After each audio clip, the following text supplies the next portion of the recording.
안녕하세요. 여러분들의 반도체 멘토 정인호 인사드리겠습니다. 오늘 시간은 PMT에 대해서 자세히 알아보도록 하겠습니다.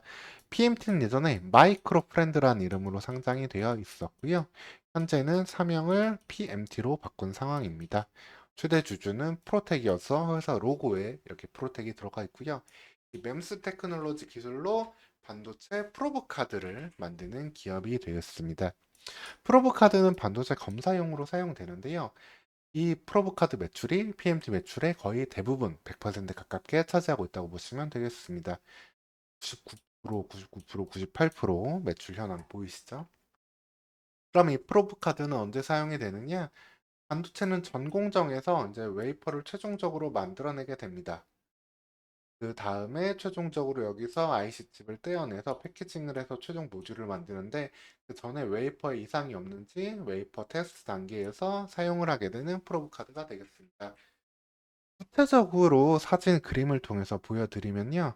이렇게 프로브 카드는 여기서 인터페이스 역할을 합니다. 반도체 웨이퍼와 테스터 사이에 연결해주는 요 인터페이스 역할을 하고요. 반도체 검사가 될 때마다 지속적으로 소모되는 반도체 소재 부품이 된다라고 보시면 되겠습니다. 현재 전 세계에는 10군데의 프로브 카드 제조사가 있고요. 10군데가 독과점하고 있는 모습입니다. 그 중에서는 미국의 폼팩터라는 기업이 5억 달러 이상의 매출을 기록하면서 압도적인 1위 자리를 가지고 있고요. 그 외에 유럽과 일본의 기업들도 높은 매출을 보이고 있습니다. 이에는 조금 떨어지지만 PMT 역시도 꾸준한 매출을 보여주고 있는 상황이고요. 이런 프로브 카드는 지속적으로 발전이 되어 왔습니다. 프로브 카드 1세대 때는 저 프로브 카드를 일일이 사람이 수작업으로 만들었어요. 칩이 요 그냥 기판에다가 칩을 일일이 꽂아가지고 사람이 수작업으로 만들었는데 아무래도 인건비라든가 그리고 반도체가 계속 정교화되잖아요.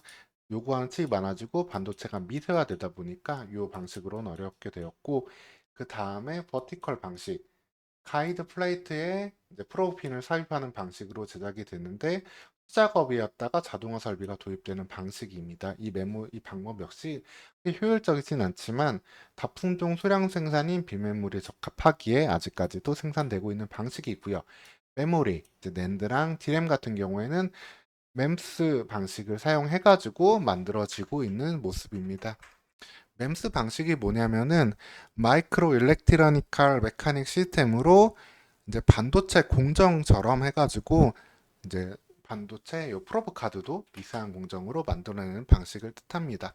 이를 통해 가지고 대량 생산을 할 수 있고요. 효율적이고 검사에 적합한 칩들을 만들어내는 방식이라고 보시면 되겠습니다. 그리고 그 가운데서도 2D와 3D 방식이 있는데요. 이 중에 PMT가 경쟁력을 보였던 부분은 이 3D 멤스 방식이 되었습니다. 2D 방식은 2D 평면상에서 웨이퍼의 핀을 만들고 다시 분리시키고 다시 기판 위에 칩을 본딩을 해요. 여러 차례 단계를 거치죠. 이를 통해 가지고 소량핀 제품을 유리하고 불량에도 대응할 수 있지만 기본적으로 원가 부담률이 높은 방식이 되었습니다. 이에 비해서 3D 멤스 방식으로 다량의 핀 제품에 유리하고 가격 경쟁력이 유리했는데 반도체 식각 방법을 이용해서 기판상에서 핀 구조물을 직접 이렇게 만들어냈기 때문이라고 보시면 되겠습니다. 이를 통해서 파인 피치 구현도 가능했고요. 하지만 PMT가 여기까지는 좋았는데 이후에 좀 문제가 발생하게 되었습니다. 어떤 문제냐? 아까 2D 방식은 불량에 대응하기 편하다고 말씀드렸잖아요. 2D 방식이다 보니까 불량인 프로브핀만 이렇게 교체해 버리면 돼요. 근데 3D 멤스 방식으로 만든 거는 그걸 할 수 없다 보니까 불량에 대한 이슈가 더 크게 나올 수밖에 없는데 2022년 1분기에 국내 제조사 삼성전자를 아마 예상할 수 있는데요. 삼성전자에서 품질 이슈가 발생이 되었습니다. 참 슬픈 일이 아닐 수 없는데요. 이를 통해서 급격하게 매출은 줄어들었고 다시 2D로 그래서 PMD도 전환을 하게 되었습니다. 이후 그래서 매출은 회복되는 했지만 다시 한번 이번에는 전방 반도체 사이클이 지속적으로 다운되게 됨에 따라서 여전히 매출은 크게 회복되지 못하고 있는 상황입니다. 그에 따라서 영업이익도 회복되지 않고 있고요. 이 분위기는 2023년 상반기까지도 이어지고 있습니다. 좀처럼 매출액은 증가하지 못하고 있고 계속되는 영업 적자 역시 누적되고 있는 모습을 겪고 있는 상황이라고 보시면 되겠습니다. 결론적으로 말씀드리면 PMT의 세 가지 핵심 포인트는 고객사의 지속적인 신뢰 회복이 필요합니다. 물론 3D mem스 방식으로 만든 프로브 카드는 여전히 수출량으로는 나가고 있지만 2D로는 이제 국내 쪽으로 나가는데 아무래도 국내 쪽의 매출 비중을 좀 의미 있게 봐야 될 수 있고요. 삼성전자라든가 그런 기업이기 때문에 이 부분에서 얼마만큼 신뢰를 하고 꾸준한 매출을 만들어낼 수 있는지 이 부분을 확인해야 될 수 있고요.